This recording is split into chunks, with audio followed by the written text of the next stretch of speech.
Hello UPSC aspirant, और कैसे हैं आप सब। उम्मीद है आप सबकी पढ़ाई लिखाई बहुत अच्छी चल रही होगी। आज हम लोग बात करने वाले हैं पर्यावरण एवं पारिस्थितिकी की। यह एक पुस्तक है दृष्टि आईएएस की, जिसे कुक बुक के नाम से भी जाना जाता है।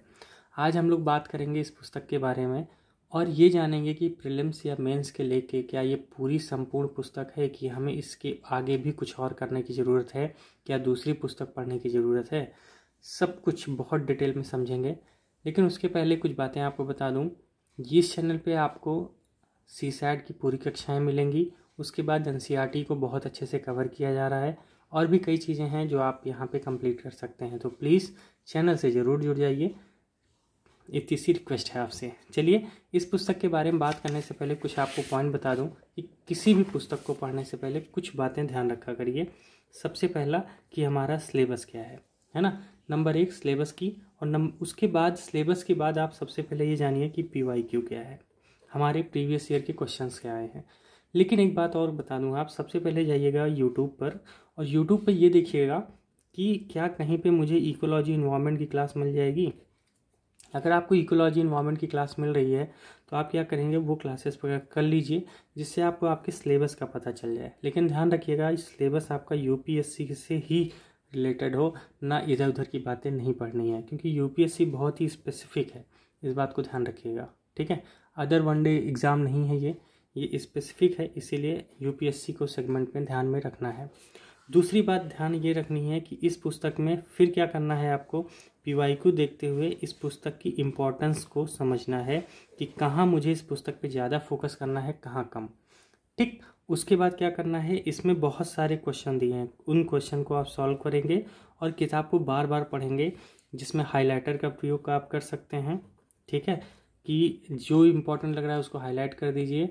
और एक बात और बता दूंगा, इसी पुस्तक में ही आपको नोट्स बनाने हैं, कहीं बाहर आपको कोई नोट्स नहीं बनाना है, क्योंकि यही चीज़ें हर टीचर आपको पढ़ाएगा। बुक खोलिए, टॉपिक देखते रहिए और फिर आके अपने में पढ़ लीजिए। कोई अलग से नोट्स बनाने की ज़रूरत नहीं है अगर ये आपके पास पुस्तक है तो। एक चीज़ और क्या आप कर सकते हैं, नोट्स मेकिंग के साथ साथ इस पुस्तक में क्या करना है, आपको ये करना है कि यहाँ से क्वेश्चन यूपीएससी का आया है और यहाँ से क्वेश्चन नहीं आया है।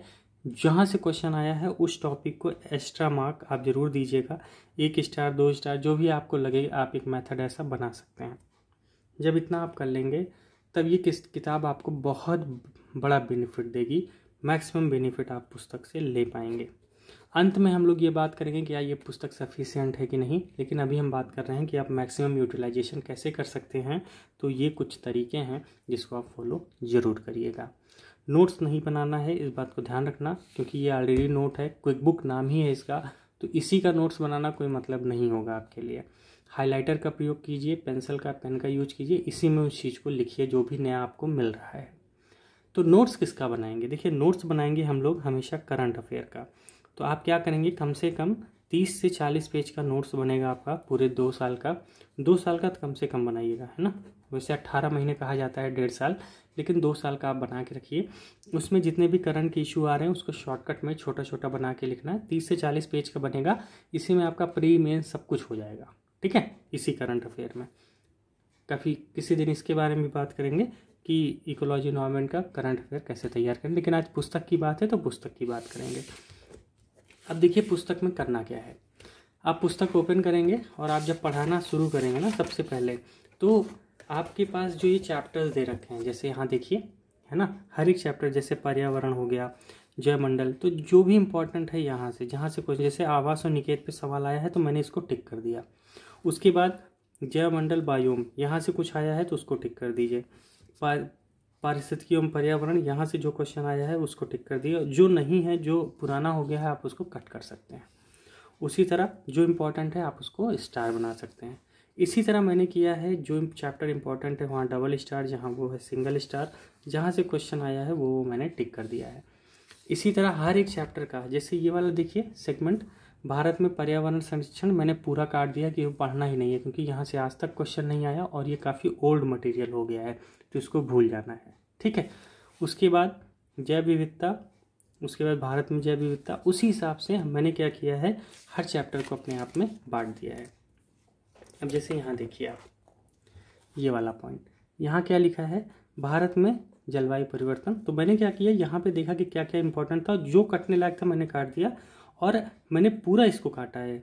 क्यों? क्योंकि ये सिर्फ करंट का मुद्दा है, ओनली करंट मैंने लिख दिया कि इसको सिर्फ करंट से पढ़ना है, क्योंकि यहाँ पे जितनी चीज़ें हैं 2007 उसके पहले की है, कोई मतलब नहीं है। क्योंकि हमें जलवायु परिवर्तन आज के बारे में जानना है, 2022-23 के बारे में जानना है, न कि इसके पहले जो हुआ 10 साल पहले, 20 साल पहले, कोई मतलब नहीं उसका जानने का। ठीक है, क्योंकि वो चीज़ें उसी के साथ हमारे साथ कवर हो जाती हैं। आगे देखिए, संबंधित संगठन, इसमें जो भी संगठन से क्वेश्चन आए मैंने वो लिया, और भी बहुत सारे हैं, कोई मतलब का है नहीं अपने, क्योंकि ये सब चीज़ें ओल्ड हो चुकी हैं, आपको कहीं ना कहीं खबरों में मिलता रहता है, बस वो चीज़ें पढ़ना है। हाँ, अगर आपका मन है तो एक बार आप ज़रूर देख लीजिएगा, ये मेरी स्ट्रेटेजी है तो मैं ये बता रहा हूँ आपको। आगे जैसे ओजोन क्षरण हो गया, अम्लीकरण हो गया, सतत विकास हो गया।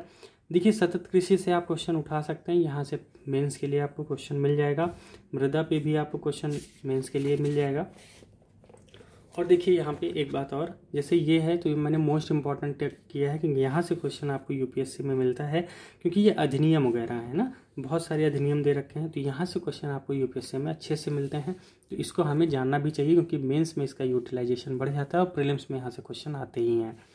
आगे देख लीजिए, जैसे ये लिखा है पर्यावरण से संबंधित अंतर्राष्ट्रीय संगठन और सम्मेलन, ये मैंने इंपॉर्टेंट लगाया क्योंकि ये चीज़ें बदलती कम हैं और ये इंपॉर्टेंट ज़्यादा हैं, यहाँ से क्वेश्चन बन जाते हैं। ठीक है, तो ये ध्यान है। उसके बाद नवीकरणीय ऊर्जा के विविधायाम, यहाँ से भी क्वेश्चन बनते हैं, तो आपको इसको भी ध्यान रखना है। यहाँ से मेंस के पर्सपेक्टिव से आप शॉर्ट नोट्स बना सकते हैं, अपने करंट अफेयर में जोड़ सकते हैं, या स्टैटिक यहाँ से पढ़ लिए, करंट अफेयर का नोट्स आपके पास है ही। अब पुस्तक में लिखना कैसे, जैसे आपने पहला चैप्टर पढ़ना शुरू किया तो कुछ पॉइंट्स आप लिख लीजिए, है ना, जो भी आप पढ़ रहे हैं, जब किसी भी टीचर से पढ़ना है या कुछ भी हो, उस हिसाब से आप यहाँ स्टार बना के, जैसे जैसे भी आपको करना है आप यहाँ पे टिक करके और हाइलाइटर का प्रयोग करते हुए आप अपनी पढ़ाई कर सकते हैं। ठीक, इसी तरह मैंने क्या किया है, जहाँ मुझे मौका मिला ऊपर या नीचे कहीं भी कुछ लिखा तो मैं उसको क्या करता हूँ, लिख लेता हूँ, जो भी हाइलाइटर है वो मैं यूज कर लेता हूँ। ठीक है, जैसा कि आप देख रहे हैं हर एक चीज़ बहुत विस्तृत तरीके से पुस्तक को पढ़ी गई है। 8 महीने से ये किताब मेरे पास है, जेन्युइनली बता रहा हूँ, और 8 महीने से मैंने कम से कम इसको 5 बार पढ़ा होगा पूरा थॉरली, उसके बाद मैं डिसीजंस ले पाया कि यह पुस्तक कितनी बेहतरीन है। आप विश्वास करिए, पुस्तक में कोई कमी नहीं है, आपको दूसरी पुस्तक पढ़ने की भी ज़रूरत नहीं है, इसी पुस्तक को बार बार करना है, प्लस बस एक ही काम करना है, करंट अफेयर से इंटीग्रेशन करते जाना है। करंट अफेयर से इंटीग्रेशन 30-40 पेज का करंट अफेयर बनेगा ही बनेगा, लेकिन आपने ये पुस्तक कम से कम 5 से 10 बार एग्जाम से पहले कर ली, करंट अफेयर कर लिया, कुछ भी नहीं बचेगा यार, कुछ भी नहीं, है ना। इसी तरह आप कर सकते हैं, जैसे ये देखिए, ये स्टिकर का आप यूज कर सकते हैं कि जहाँ पे कोई लगे कि कुछ ज़्यादा लिखना है, और भी चीज़ें यहाँ पे आप जैसे देख रहे हैं ना, मैंने कई चीज़ें लिख रखी है, जो भी हाईलाइटेड इंपॉर्टेंट चीज़ें हैं वो मैंने कर रखा है, आप भी उसी हिसाब से करिए।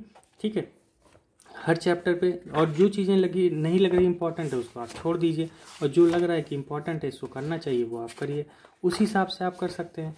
बहुत सारे क्वेश्चन भी दिए रखे हैं, वो करिए, क्वेश्चन में कहाँ कहाँ गलतियाँ हुई हैं उसको हाईलाइट करिए, कहाँ कहाँ फोकस करना है वो चीज़ देखते रहिए। ठीक, ये सब चीज़ें आपको ध्यान रखना है। अब अंतिम बात यही करूँगा कि इस पुस्तक में क्या है, कि क्या ये प्री और मेंस के लिए सफिशिएंट है, तो मैं कहूँगा हाँ, पूरी तरह से सफिशिएंट है। आपको ये करना है और करंट के साथ अपडेट करते जाना है, बस इसके अलावा कुछ मत पढ़िएगा, मैं कह रहा हूँ कुछ मत करिएगा, बहुत अच्छे से रिजल्ट आपका आएगा। और आप प्रीवियस ईयर क्वेश्चन उठा के देख लीजिएगा, इसमें जितने क्वेश्चन है वो उठा के देख लीजिए, आपके आराम से सॉल्व होने लगेगा। जानते हैं यूपीएससी का लेवल है, थोड़ा हाई लेवल है, तो दिक्कत आती है, लेकिन बार बार पढ़ेंगे वही चीज़ बार बार रिवाइज होगी, तो आराम से क्वेश्चन को आप टैकल कर जाएंगे। तो बस इतनी सी बातें इस पुस्तक के बारे में हमें जानना जरूरी था कि क्या ये पुस्तक सफिशिएंट है, तो मैं बस यही कहूँगा हाँ, ये पुस्तक पूरी तरह से सफिशिएंट है, आप इस पर पूरा रिलाई कर सकते हैं।